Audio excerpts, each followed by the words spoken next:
Well, my proper name is Constance May Turner, and I'm 82 years of age. Well, I applied when I was 18 to start nursing, because that's when you started your training then. And they turned me down because I had a stammer, a speech impediment, I stammered. I tried again. It was actually rumoured that the matron was an alcoholic. She wasn't very nice to me at all. And when I went back the second time, she said, I can't have you because of your speech impediment. You've got a speech impediment. And of course, it was much worse then. I don't stammer now. But while she was busy talking to me, she went to her cupboard in her office, opened the cupboard, and out fell all these bottles. And I saw what she obviously didn't want me to see.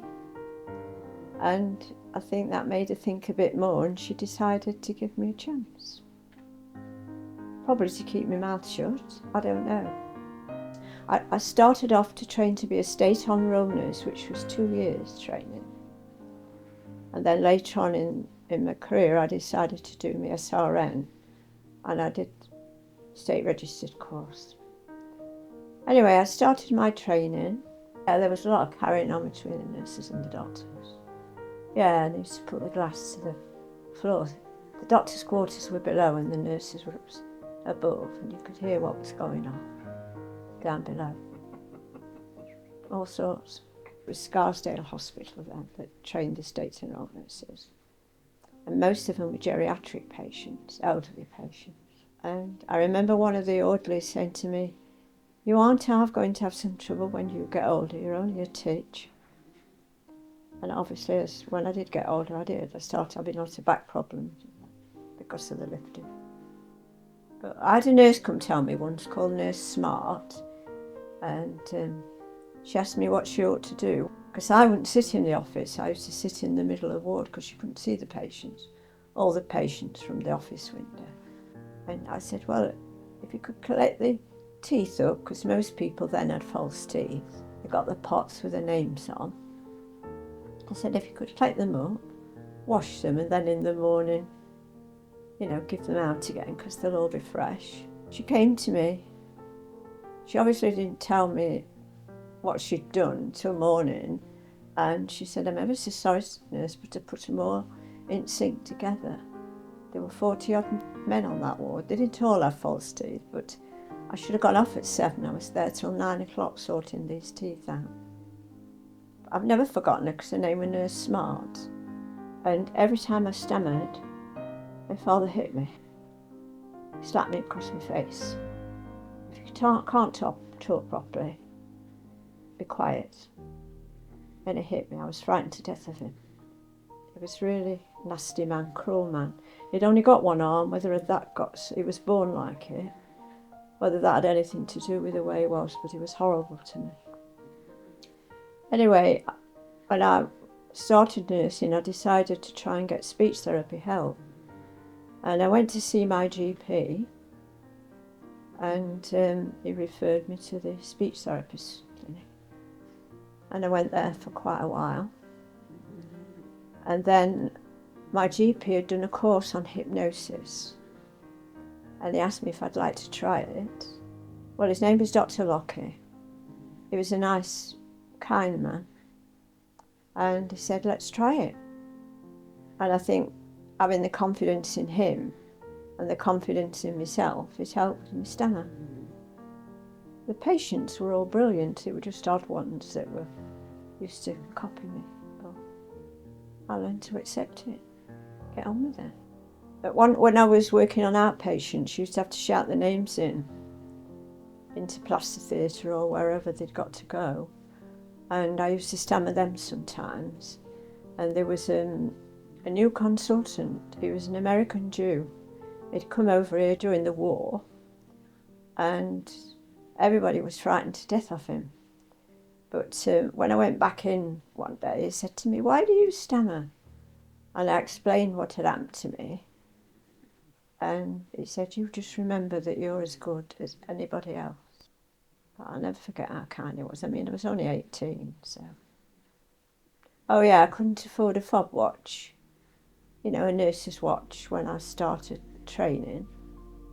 And my granddad gave me his pocket watch, which he had on a chain,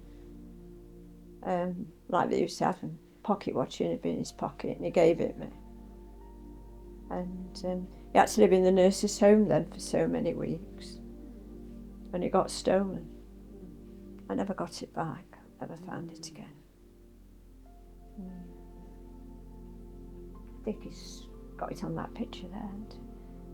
But he was like a father to me, Andrew. He was a lovely man. It was him that started me gardening as well. He used to take me up gardening, show me how to plant plants. And I've still got his horseshoe that was on his coal house door. Well, he used to take me to church on a Sunday, but he didn't go. Go in there, Alcon, and say your prayers and be a good girl. And then at evening time, he'd take me to Burdome Working Men's Club and get me up to sing The Happy Wanderer. When you were going to church, where was he going? To the pub. Didn't he say that was his church? Yeah, he was to go to the pub, Working Men's Club.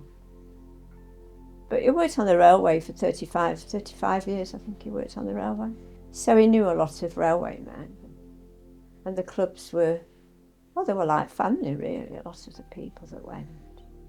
Well, I went to one elderly gentleman, and sometimes I'd take my dog with me in my car, and he used to say, bring her in, Duck. I says, no, I'm not allowed, you have to stay in the car. And I said to him one day, I'm desperate to go to the toilet. He says, there's a commode in corner, Duck, I can't see very well. And then he'd come outside when I'd dressed his leg, he had a leg ulcer. Dressed his leg, he'd come outside with me, go in the garden, put his straw hat on, and go and get me some veg out of the garden. Then I went to another little boy, and that was a burn on his bottom, he'd be about 5. My husband went out the room, and his wife said, my husband put the electric fire on his bottom. It was a nasty burn. Obviously I dressed it, told them when I was coming back, I had to report it, and they got the little boy, took off them, took him to care. And when I went the next time to collect my equipment and my dressings and notes and that, I got to go and pick up. He got hold of me, this fella, and pinned me against the wall because I'd reported him. And so I kneed him in his what's-its hard. I faced him to the floor. He weren't a very big man, he wasn't as big as you, but I've never forgotten that little boy, he'd be a man now. I was coming out of a patient's one day. I was looking through the window and opposite was a park, and I could see these youths on this park, and I thought, what are they doing? And they'd lit this fire, and I went across, and I says, what are you doing? He says, we're going to roast this cat on this fire. I says, you're not, you can give it to me. And I took it off the shoe, he'd be about 18, and took it home, and I had it a long time. I went to see this boy's mother to tell her what his son had been doing, because I knew where he lived. And she says, well, it's only a cat. Oh, sometimes we get men on that have been circumcised, and one said to me, I bet you've never seen one like this before. I says, I've seen them all, long ones, short ones, forgotten ones, neglected ones. I says, you're not showing me anything I've not seen before. I went to this, it was a lady I went to, and her husband always came down to the front door to open the door, and then he'd go outside, and opposite the door was the stairs, and we didn't wear trousers then, we wore dresses. And then I realised that as I was going up the stairs, he was looking at my skirt. So I refused to go in the front door again, I went round the back. But they were mostly elderly that were like that, it weren't young men. I think they were having a last fling. Yeah, I could have stayed on till I was 60, but I was having a lot of trouble with my hips then, so I had to retire. Yeah, I always wanted to be a nurse, right from being a little girl.